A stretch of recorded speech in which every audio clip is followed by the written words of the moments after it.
Hi ವಿದ್ಯಾರ್ಥಿಗಳೇ, ಸಮಾಂತರ ಶ್ರೇಣಿಗಳು ಪಾಠದಲ್ಲಿ ಬರುವಂತಹ ಅನ್ವಯಿಕ ಸಮಸ್ಯೆಯನ್ನು ನೋಡ್ತಾ ಹೋಗೋಣ ಮಕ್ಕಳೇ. ಒಂದು ಸಮಾಂತರ ಶ್ರೇಣಿಯ ಮೊದಲನೇ ಪದ 22, ಎನ್ನನೇ ಪದ -11 ಮತ್ತು ಮೊದಲ n ಪದಗಳ ಮೊತ್ತ 66 ಆಗಿದೆ. ಹಾಗಾದರೆ ಶ್ರೇಣಿಯಲ್ಲಿನ ಪದಗಳ ಸಂಖ್ಯೆ ಮತ್ತು ಸಾಮಾನ್ಯ ವ್ಯತ್ಯಾಸ ಕಂಡುಹಿಡಿಯಿರಿ ಹಾಗೂ ಮೂರನೇ ಪದ ಮತ್ತು ಏಳನೇ ಪದಗಳ ಅನುಪಾತವನ್ನು ಕಂಡುಹಿಡಿಯಿರಿ ಅಂತ ಪ್ರಶ್ನೆಯನ್ನು ಕೊಟ್ಟಿದ್ದಾರೆ ಮಕ್ಕಳೇ. ಏನೇನು ಕೊಟ್ಟಿದ್ದಾರೆ ಅಂತ ಬರ್ಕೊಳ್ತಾ ಹೋಗಿ ಮಕ್ಕಳೇ. ಫಸ್ಟು ಮೊದಲನೇ ಪದ ಏನಂತ ಬರ್ಕೊಳ್ತೀರಾ? ಎ ಇಂದ ಸೂಚಿಸ್ಕೊಳ್ತೀವಲ್ಲ ಮಕ್ಕಳೇ. ಹಾಗಾಗಿ ಎನ ಕೊಟ್ಟಿದ್ದಾರೆ 22.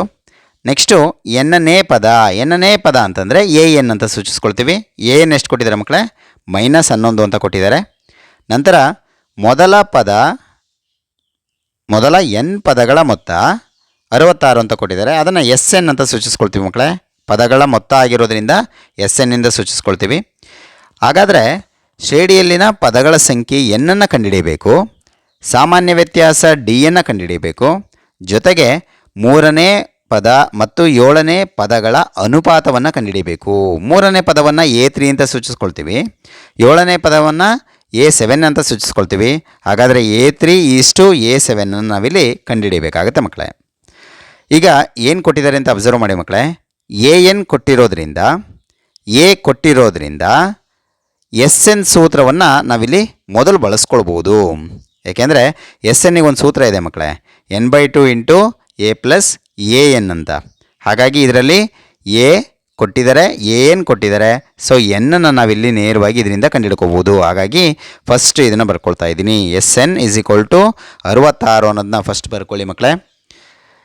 SN ಫಾರ್ಮುಲಾವನ್ನು ಬರ್ಕೊಳ್ಳಿ, n/2 × A + AN ಅಂತ. ಕೊನೆಯ ಪದವನ್ನು ಕೊಟ್ಟಿದ್ದಾಗ ಈ ಫಾರ್ಮುಲಾವನ್ನು ನಾವು ಬಳಸ್ಕೊಳ್ತೀವಿ ಮಕ್ಕಳೇ. = 66 ಹಾಗೆ ಬರ್ಕೊಳ್ಳಿ. n/2ನಲ್ಲಿ 2 ಇಲ್ಲಿ ಭಾಗಿಸ್ತಾ ಇತ್ತು, ಈ 2ನ್ನು 66 ಕಡೆ ಕಳಿಸಿದ್ರೆ ಗುಣಿಸುತ್ತೆ ಮಕ್ಕಳೇ. ಹಾಗಾಗಿ ಎನ್ನನ್ನು ಹಾಗೆ ಬರ್ಕೊಂಡಿದ್ದೀನಿ. ಇಂಟು A ಅಂತಂದರೆ 22 ಅಂತ ಅವರೇ ಕೊಟ್ಟಿದ್ರು ಮಕ್ಕಳೇ, ಅದನ್ನು ಬರ್ಕೊಂಡಿದ್ದೀನಿ.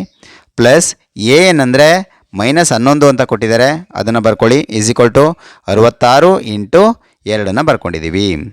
ಈಗ ಎನ್ ಹಾಗೆ ಬರ್ಕೊಳ್ಳಿ ಮಕ್ಕಳೇ. 22 ಹಾಗೆ ಬರ್ಕೊಂಡಿದ್ದೀವಿ. ಪ್ಲಸ್ ಇಂಟು ಮೈನಸ್ಸು -11 ಅಂತ ಬರ್ಕೊಂಡಿದ್ದೀನಿ. = ಇವೆರಡನ್ನು ಗುಣಿಸಿದ್ದು 132 ಆಗಿದೆ. ಎನ್ ಹಾಗೆ ಬರ್ಕೊಳ್ಳಿ. 22ರಲ್ಲಿ 11 ಕಳೆದಿದ್ದೆಷ್ಟು ಮಕ್ಕಳೇ?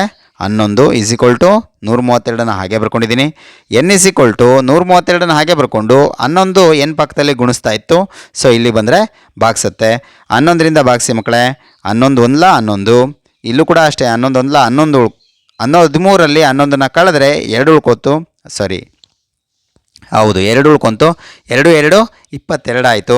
11ರಿಂದ 11 2 22 ಆಗುತ್ತೆ ಮಕ್ಕಳೇ. ಸೊ 12 ಬರುತ್ತೆ. n = ಎಷ್ಟು ಬಂತು? 12 ಬಂತು. ಶ್ರೇಣಿಯಲ್ಲಿನ ಪದಗಳ ಸಂಖ್ಯೆ ಎಷ್ಟು? 12 ಬಂತು. ನಂತರ ನೋಡಿ ಮಕ್ಕಳೇ, AN = -11 ಅಂತ ಕೊಟ್ಟಿದ್ದಾರೆ. ಈಗ ಇದರಿಂದ ನಾವು ಸಾಮಾನ್ಯ ವ್ಯತ್ಯಾಸವನ್ನು ಪಡಿಬೋದು ನೋಡಿ ಮಕ್ಕಳೇ. AN ಅಂದರೆ ಸೂತ್ರ A + n - 1 × D ಅಂತ ನಿಮಗೆ ಗೊತ್ತಿದೆ. = -11 ಹಾಗೆ ಬರ್ಕೊಳ್ಳಿ. A ಅಂದರೆ 22 ಅಂತ ಕೊಟ್ಟಿದ್ರು, ಪ್ಲಸ್ ಎನ್ನನ್ನು ನಾವಿಲ್ಲಿ ಕಂಡುಹಿಡ್ಕೊಂಡಿದ್ದೀವಿ 12 ಅಂತ, ಅದನ್ನು ಇಲ್ಲಿ ಸಬ್ಸ್ಟಿಟ್ಯೂಟ್ ಮಾಡ್ತಾ ಇದ್ದೀವಿ. 12 - 1 ಹಾಗೆ ಬರ್ಕೊಂಡಿದ್ದೀನಿ. ಡಿ ಕಂಡುಹಿಡಿಯಬೇಕಾಗಿದೆ. = -11 ಹಾಗೆ ಬರ್ಕೊಳ್ಳಿ. 22 ಹಾಗೆ ಬರ್ಕೊಂಡಿದ್ದೀನಿ. ಪ್ಲಸ್ 12ರಲ್ಲಿ 1 ಕಳೆದಿದ್ದು 11 D ಆಯಿತು. = -11 ಹಾಗೆ ಬರ್ಕೊಂಡಿದ್ದೀವಿ ಮಕ್ಕಳೇ. 22 ಈ ಕಡೆ ಕಳಿಸೋಣ ಮಕ್ಕಳೇ. 11 D ಹಾಗೆ ಬರ್ಕೊಂಡು = -11 ಕೂಡ ಹಾಗೆ ಬರ್ಕೊಂಡಿದ್ದೀವಿ. 22 ಈ ಕಡೆ ಕಳಿಸಿದ್ರೆ -22 ಆಗುತ್ತೆ. 11 D ಹಾಗೆ ಬರ್ಕೊಳ್ಳಿ. = ಇರೋದ್ರಿಂದ ಕೂಡಬೇಕು, ಮೈನಸ್ ಚಿಹ್ನೆನೇ ಹಾಕಬೇಕು. 22ಕ್ಕೆ 11ನ್ನು ಸೇರಿಸಿದ್ರೆ 33 ಆಗುತ್ತೆ ಮಕ್ಕಳೇ. ಡಿ ಪಕ್ಕದಲ್ಲಿ 11 ಗುಣಿಸ್ತಾ ಇರೋದ್ರಿಂದ 33 ಕಡೆ ಕಳಿಸಿದ್ರೆ ಭಾಗಿಸುತ್ತೆ. D = -33 / 11 ಆಗುತ್ತೆ. ಈಗ D = 11ರಿಂದ 11 3 ಹೋಗುತ್ತೆ. ಸರಿನಾ ಮಕ್ಕಳೇ? 11 1 11, 11 3 33. ಸೊ D = -3 ಬರುತ್ತೆ. ಸಾಮಾನ್ಯ ವ್ಯತ್ಯಾಸ ಎಷ್ಟಾಯಿತು ಮಕ್ಕಳೇ? -3 ಆಯಿತು. ಈಗ ಅನುಪಾತವನ್ನು ಕೇಳಿದ್ದಾರೆ ಮಕ್ಕಳೇ. ಯಾವ ಅನುಪಾತವನ್ನು ಕೇಳಿದ್ದಾರೆ? ಮೂರನೇ ಪದ ಮತ್ತು ಏಳನೇ ಪದಗಳ ಅನುಪಾತವನ್ನು ಕೇಳಿದ್ದಾರೆ. ಅದನ್ನು ಈ ರೀತಿ ಬರ್ಕೋಬೋದಲ್ವಾ? A3:A7 ಅಂತ ಬರ್ಕೊಳ್ತೀವಿ. A3:A7 ನಾವು ಡಿವೈಡ್ ಬೈ ರೂಪದಲ್ಲಿ ಈ ರೀತಿ ಬರ್ಕೋಬೋದು. A3 / A7 ಅಂತ ಬರ್ಕೊಳ್ತೀವಿ. = A3 ಏನಂತ ಬರ್ಕೊಳ್ತೀರಾ ಮಕ್ಕಳೇ? A + 2D ಅಂತ ಬರ್ಕೊಳ್ತೀರಾ. ಡಿವೈಡ್ ಬೈ ಇದನ್ನು A + 6D ಅಂತ ಬರ್ಕೊಳ್ತೀವಿ. ನೋಡಿ ಎ ಅಂದ್ರೆ ಗೊತ್ತು ಮತ್ತು ಡಿ ಅಂದ್ರೂ ಕೂಡ ಗೊತ್ತಿದೆ. ಎ ಅಂತಂದರೆ 22 ಅಂತ ಕೊಟ್ಟಿದ್ದಾರೆ, ಡಿ ಅಂದರೆ -3 ಅಂತ ನಮಗೆ ಬಂದಿದೆ. ಸಬ್ಸ್ಟಿಟ್ಯೂಟ್ ಮಾಡ್ತಾ ಹೋಗಿ ಮಕ್ಕಳೇ. ಎ ಅಂದರೆ 22 ಪ್ಲಸ್ 2 ಹಾಗೆ ಬರ್ಕೊಂಡಿದ್ದೀವಿ. ಡಿ ಅಂದರೆ -3 ಡಿವೈಡ್ ಬೈ ಎ ಅಂದರೆ 22 ಪ್ಲಸ್ 6 ಹಾಗೆ ಬರ್ಕೊಂಡಿದ್ದೀನಿ. ಡಿ ಅಂದರೆ -3. ಈ 22 ಹಾಗೆ ಬರ್ಕೊಂಡಿದ್ದೀನಿ. ಪ್ಲಸ್ ಇಂಟು ಮೈನಸ್ ಆಯಿತು ಮಕ್ಕಳೇ. 3 7 6 ಆಯಿತು. ಡಿವೈಡ್ ಬೈ 22 ಹಾಗೆ ಬರ್ಕೊಂಡಿದ್ದೀವಿ. ಪ್ಲಸ್ ಇಂಟು ಮೈನಸ್ಸು ಮೈನಸ್ 6 3 18 ಆಯಿತು. 22ರಲ್ಲಿ 6 ಕಳೆದಿದ್ದು 16 ಬರುತ್ತೆ. ಡಿವೈಡ್ ಬೈ 22ರಲ್ಲಿ 18 ಕಳೆದಿದ್ದು 4 ಬರುತ್ತೆ ಮಕ್ಕಳೇ. ನೋಡಿ 4 1 4 4 4 16 4/1 ಇತ್ತಲ್ಲ ಮಕ್ಕಳೇ, ಅದನ್ನು ಹಾಗೆ ಬರ್ಕೊಳ್ಳಿ. 4/1 4:1 ಅಂತ ಬರ್ಕೊಳ್ತೀವಿ. ಭಿನ್ನರಾಶಿ ರೂಪವನ್ನು ಈ ರೀತಿ ಅನುಪಾತಕ್ಕೆ ಮತ್ತೆ ಪರಿವರ್ತನೆ ಮಾಡ್ತಾ ಇದ್ದೀವಿ. 4:1.